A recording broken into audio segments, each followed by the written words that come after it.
Alright, hi guys.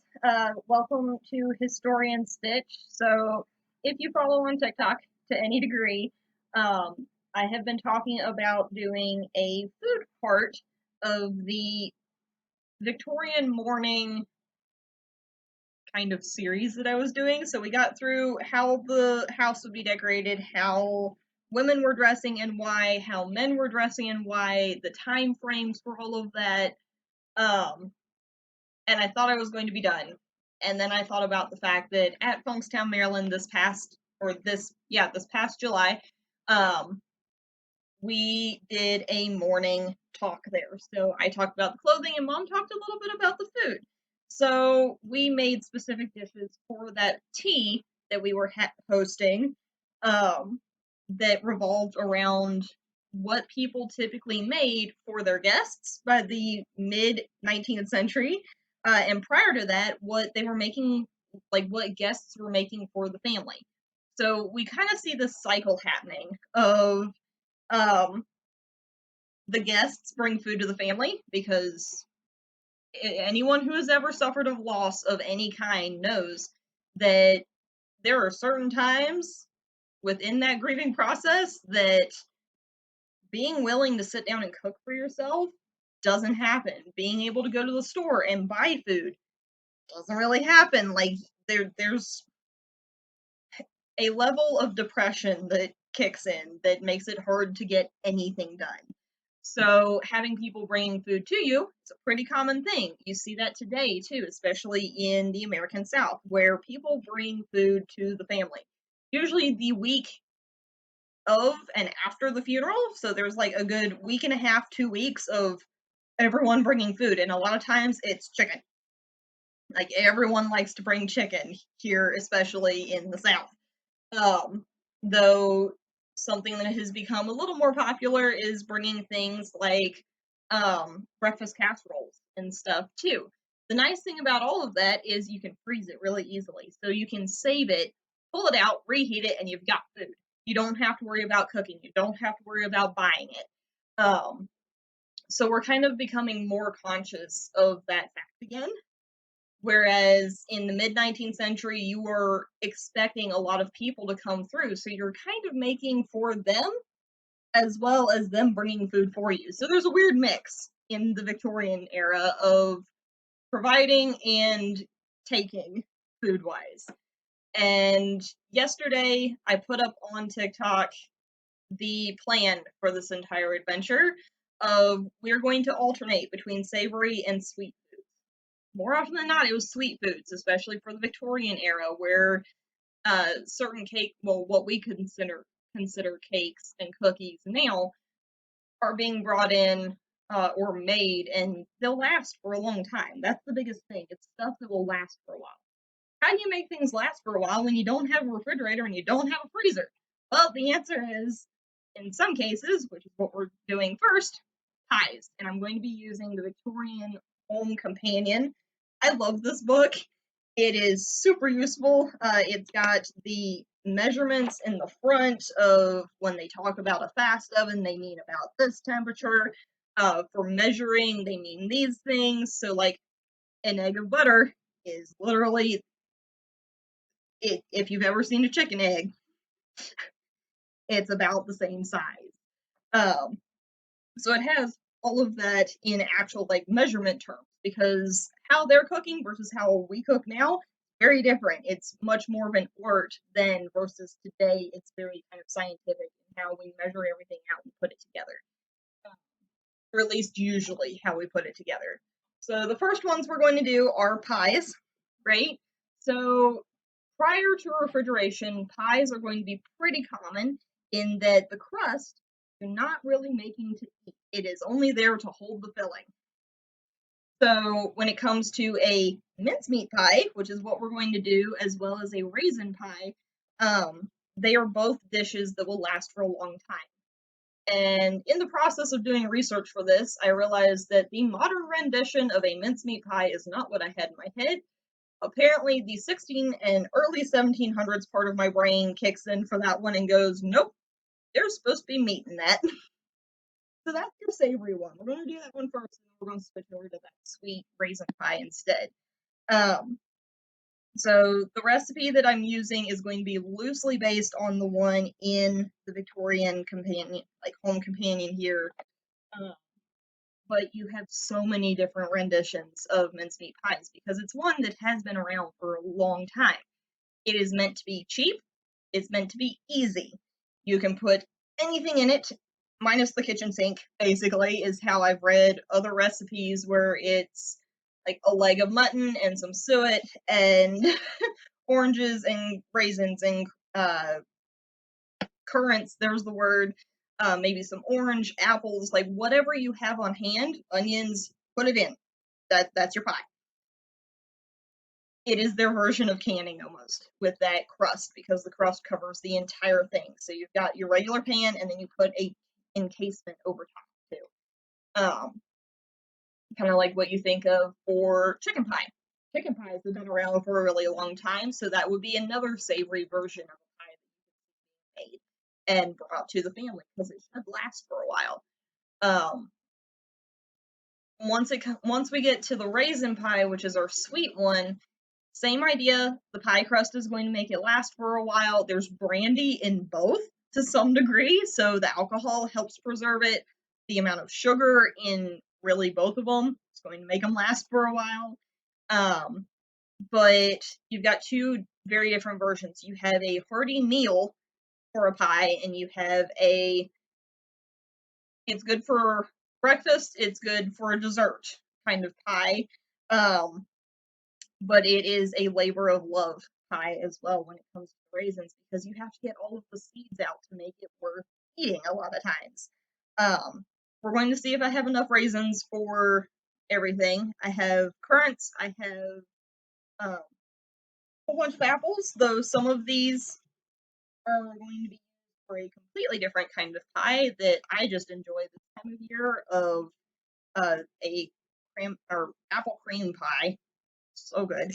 But I've got my Granny Smith apples that I'll be making with. I do have an orange. But past that point, we are going to make the poor man's version of mincemeat pie. Because the recipe in here calls for, where'd it go? 2 pounds of beef. To anyone who is watching in 2023, you know that beef is really expensive at the moment. I do have, however, sausage. So, just like 2 years ago, my family went in to a kind of deal of we paid for the feed and the caretake of a pig, and we got part of that pig in return. And we made our own sausage, so it's already got some spicy tones to it. We kind of have a mild sausage that I'm going to be using that does have some red pepper and stuff in it. So it's going to be a very American version of mincemeat pie, but also a weird twist of like your typical 1600s English one, right? Um, but nonetheless, not going to make the size pie that it's calling for here, basically. So what this recipe says is 6 pounds of currants, 3 pounds of raisins, 3 pounds of apples, 4 pounds of suet, 2 pounds of sugar, 2 pounds of beef, the peel and juice of 2 lemons, a pint of sweet wine, and a quarter of a pint of brandy, half an ounce of mixed spice. Press the whole of it, like all of that, into a deep pan once it's well mixed. So where it says once it's well mixed, that could mean a couple of things. So a lot of the recipes that I've been looking at as of late uh, suggest leaving all of that kind of mixed together for 2 days to 2 weeks to make sure that all of those flavors kind of combine together and the fruit doesn't stay hard and crunchy. Um, we're going to cook it tomorrow, all right? But the main part is all going to be mixed together today. So we're going to get into it. We're going to see what happens. First thing I got to do is make my pie crust, which I do a relatively simple one of just flour, butter, a little bit of salt, um, And I think for these, I'm going to do just the plain one instead of the vinegar one that I also like to make for the apple cream. So it's just going to be some cold milk in the mix. But yeah, I need to make probably 4 pies worth of crust, and then we can start making the rest. Alright, so I use a pie crust recipe from Mrs. Rao's pie book. Mom has it at home, so I have the rewritten version here that's attached to my apple cream pie. But starts out with 2 cups of all-purpose flour, salt.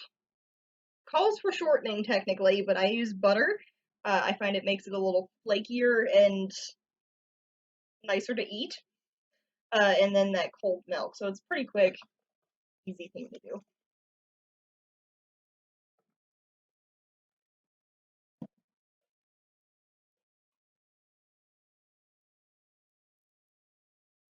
So because the first pie we're making here is going to be a mincemeat, really, I've got enough for that one pie here because I need the cover and I need the underneath.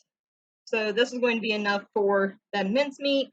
Once I get it done, I do want to actually bake this tomorrow, so this is going to go straight into the fridge in its kind of flat rolled states and be ready to go tomorrow. And then I'll make another crust here for the raisin. So, kind of, everyone does this differently, right? So, really, you wouldn't even have to make your own crust. I just choose to because I think it tastes better. But a lot of times, you can just go to the store and buy it there instead of having to do all of this yourself.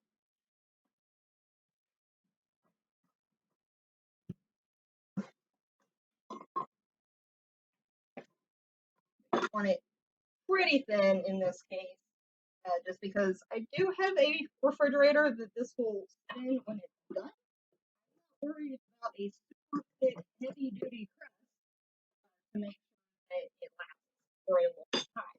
Historically speaking, they're going to have a really thick crust on this.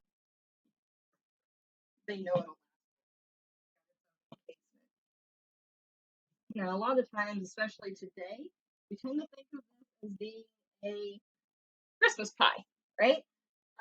Primarily because we put a lot more fruits and sugar into it than they did then.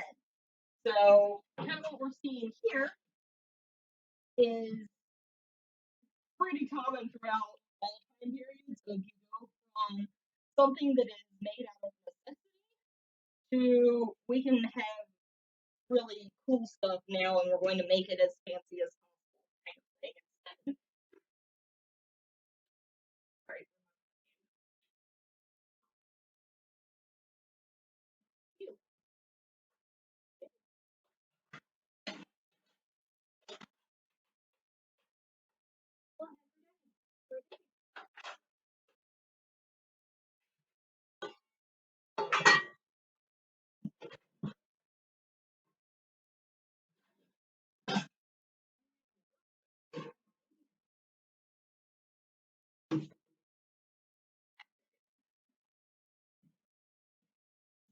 Alright, so this seems to be the only pan I've got here, which is technically a cake pan, but they do work pretty well as pie pans too.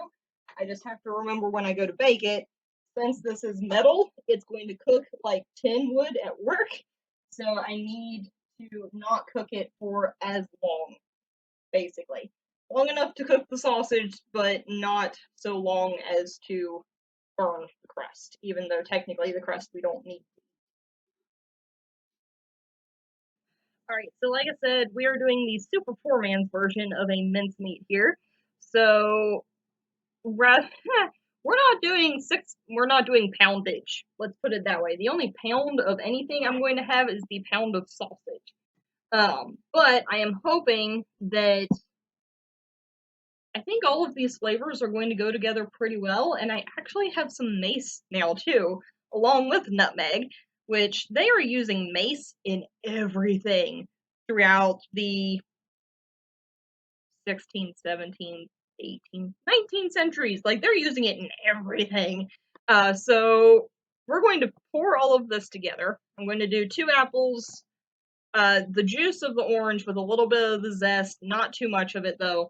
I've got citrons, I've got the currants, I've got a few raisins. I can't use too many though. And then we'll start adding the spices and all to it too. It's going to be a pour until it feels right kind of day. Now the other thing that I don't have is brandy or wine. I do, however, have whiskey. So we're going to put just a little bit in to see what happens. I am not sure how exactly this is going to taste when it's done, but it's a trial and error kind of process. I have actually a decent amount of faith in this. I don't think it's going to go too terribly wrong. But yeah, let's start mixing all of this together, and then tomorrow, after it sits for a day and a bit, it's not going to sit for 2 days or 2 weeks. After it sits for a day and a bit, though, then we will be ready to go. Let's see what happens.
So I'm thinking I'm going to add the sausage tomorrow before I put it in the pan.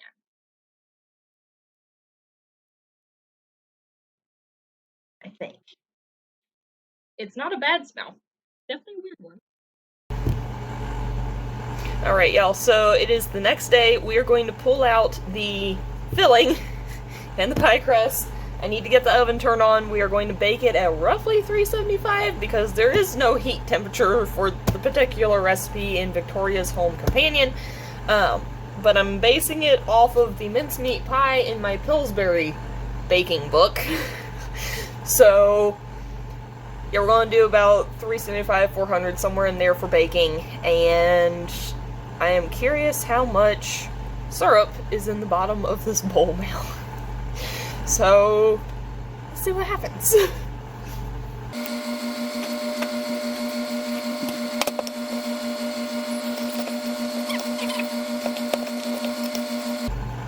Okay, hang on, y'all need to see this.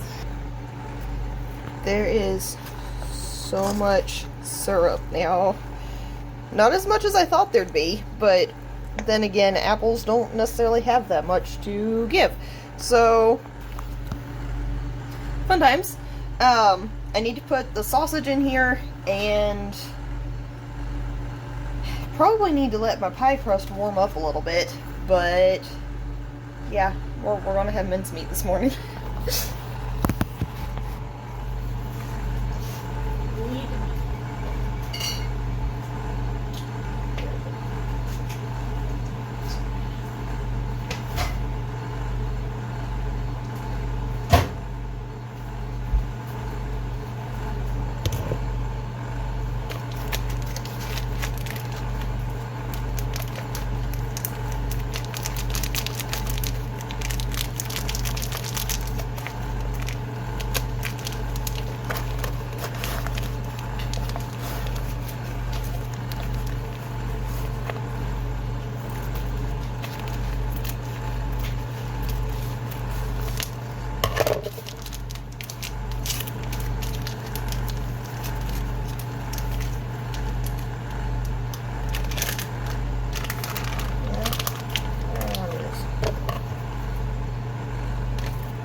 Pulled a hole in it.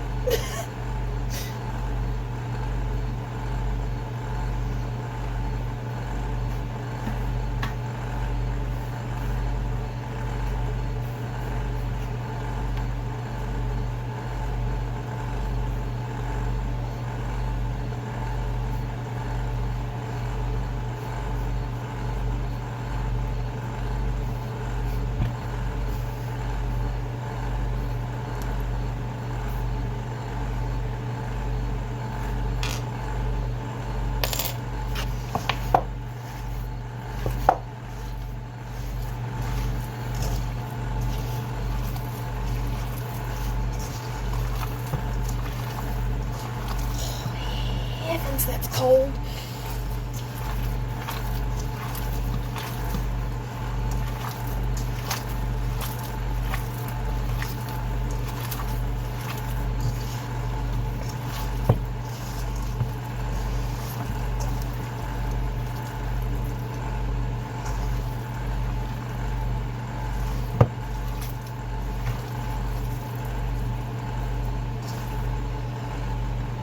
I might have should have let all this warm up first, but that's alright. It'll be alright.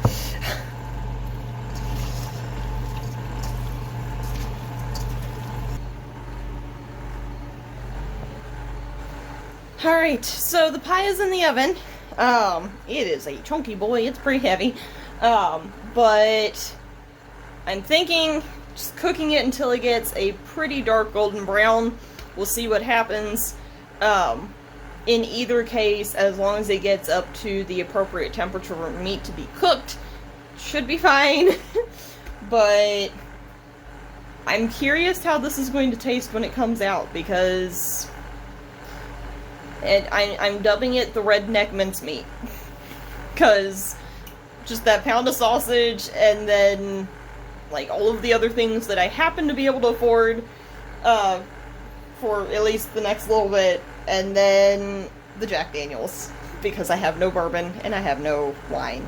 So we're having a redneck mincemeat, and I still have pretty high hopes for how it's going to taste, because apples and sausage, oranges and sausage, raisins and sausage, like all of those taste good separately together, so it all being mixed together and in the same pie ought to be okay. We'll see what happens though.